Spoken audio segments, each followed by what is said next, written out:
বন্ধুসকল মই আজি গৈ আছোঁ এটা বিশেষ অনুষ্ঠানলৈ কিন্তু তাৰ বিষয়ে মই আপোনালোকক তাত গৈ পোৱাৰ পিছতহে ক'ম আৰু তাত গৈ আমি লগ পাম এজন বিশেষ ব্যক্তি যিজন ব্যক্তিয়ে সমগ্ৰ ভাৰততে এটা সময়ত আলোড়নৰ সৃষ্টি কৰিছিল তাৰ কাৰণে আপোনালোকে ভিডিঅ'টো শেষলৈকে চাই থাকিব আৰু যিসকল ব্যক্তিয়ে নতুনকৈ মোৰ চেনেলটো চাই আছে তেওঁলোকে সাবস্ক্ৰাইব কৰিবলৈ নাপাহৰিব আৰু কাষৰ বেল বুটামটো টিপি দিব যাতে মোৰ ভিডিঅ'সমূহ আগতীয়াকৈ চাব পাৰে আৰু বলক আমি এতিয়া সেই ভিডিঅ'টো আৰম্ভ কৰোঁ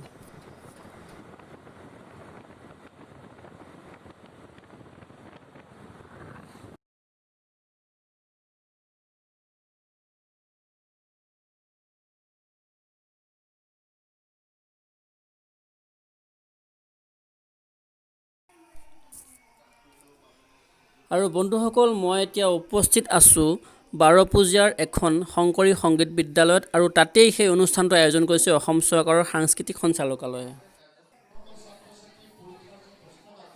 আৰু বন্ধুসকল এই অনুষ্ঠানটোৰ বিষয়বস্তু হ'ল আমাৰ সমাজৰ মাজৰ পৰা কালক্ৰমত হেৰাই যাব ধৰা এবিধ গীত আৰু যাৰ নাম হৈছে বনগীত আৰু হয়তো আপোনালোকৰ বহুতেই নাজানে এই বনগীত কি বস্তু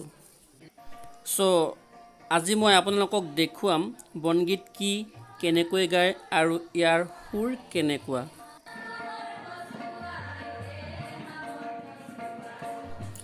আৰু তেওঁলোকে যি গীত পৰিৱেশন কৰি আছে ফাগুনৰ পছুৱা মন উৰণীয়া ঠিক সেই ধৰণৰ গীতবোৰেই হৈছে বনগীত আৰু বনগীত মানুহৰ মনৰ ভাৱ এজনে সিজনৰ মনৰ ভাৱ আদান প্ৰদান কৰাৰ এটা প্ৰক্ৰিয়া যেনেকৈ বিহুগীত ঠিক তেনেকৈ বনগীতৰ মাজেৰেও অসমৰ জনসাধাৰণে আগৰ দিনত তেনেকৈ মনৰ ভাৱ প্ৰকাশ কৰিছিল ইজনে সিজনৰ আগত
আৰু বন্ধুসকল এয়া কোনো সংগীতৰ কম্পিটিশ্যন নহয় এয়া বনগীতৰ কৰ্মশালা যাতে এই গীতসমূহে নতুনকৈ অসমৰ জনসাধাৰণৰ মাজত যি হেৰাই গৈছিল সেইসমূহে যাতে নতুনকৈ প্ৰাণ পাই উঠে তাৰ কাৰণে চেষ্টা চলোৱা হৈছে আৰু এই চেষ্টা বৰ্তমান চলাই আছে অসম চৰকাৰৰ সাংস্কৃতিক সঞ্চালকালয়ৰ অধীনস্থ বৰদোৱা সাংস্কৃতিক কেন্দ্ৰই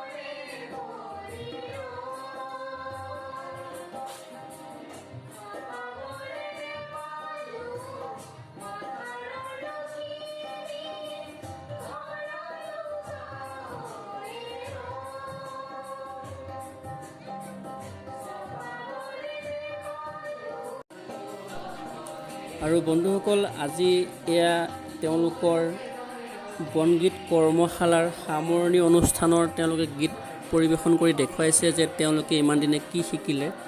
আৰু এই কৰ্মশালাৰ প্ৰশিক্ষণৰ দায়িত্বত আছিল মাননীয় শ্ৰীযুত অজিত কুমাৰ বৰা ডাঙৰীয়া। এই সংগীত শিল্পীসকলৰ লগত যিজন ব্যক্তিয়ে তেওঁলোকৰ লগত হাৰমনিয়াম সংগত কৰিছে সেইজনেই হ'ল অজিত কুমাৰ বৰাদেৱ। আৰু তেওঁৰ লগত আছে তবলাত সহযোগ কৰিছিলে অসমৰ ভ্ৰাম্যমান জগতৰ লগত জড়িত এজন তবলা শিল্পী, আৰু তেওঁ বিভিন্ন ধৰণৰ বাদ্য বজায়, আৰু তেওঁ হৈছে ৰঞ্জন কুমাৰ বিষয়া।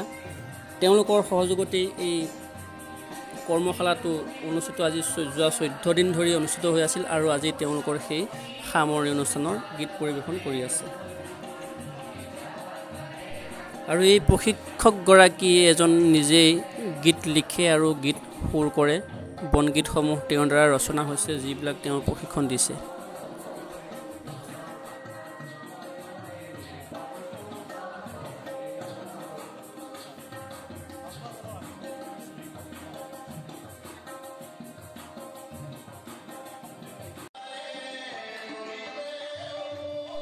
আৰু বন্ধুসকল, এওঁ হৈছে ডক্টৰ প্ৰশান্ত কুমাৰ খাউন ডাঙৰীয়া, আৰু যিজনে এই গীতটো পৰিৱেশন কৰি আছে তেখেত এজন পেছাত ডক্টৰ, আৰু তেওঁ নিজেই কিছুমান গীত লিখে, সুৰ কৰে, আৰু তেওঁ এই বৰ্তমান গাই থকা গীতটিও হৈছে এটি বনগীত। আৰু তেখেতক আমি সংগীত সাগৰ বুলি ক'ব পাৰোঁ। তেখেতৰ সংগীতৰ যি মহান ভঁৰাল সঞ্চিত হৈছে তেখেতৰ হৃদয়ত।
আৰু বন্ধুসকল, এই সৰু ল'ৰাজনেই আজিৰ বিশেষ ব্যক্তি, যিজনে এসময়ত সমগ্ৰ ভাৰততে টিভিৰ ৰিয়েলিটি শ্ব'ত অংশগ্ৰহণ কৰি গীত পৰিৱেশন কৰি অসমলৈ সুনাম কঢ়িয়াই আনিছিল। আৰু তেওঁৰ কিছুমান গীতৰ কিছু অংশ আপোনালোকলৈ আগবঢ়ালোঁ। আশা কৰোঁ আপোনালোকে এই ভিডিঅ'টো চাই খুব ভালেই পাইছে আৰু বহু কথা নজনা কথা জানিবলৈ পালে। চ' ভিডিঅ'টো কেনেকুৱা হৈছে কমেণ্ট বক্সত কমেণ্ট কৰি জনাব। চ' আজিলৈ বাই।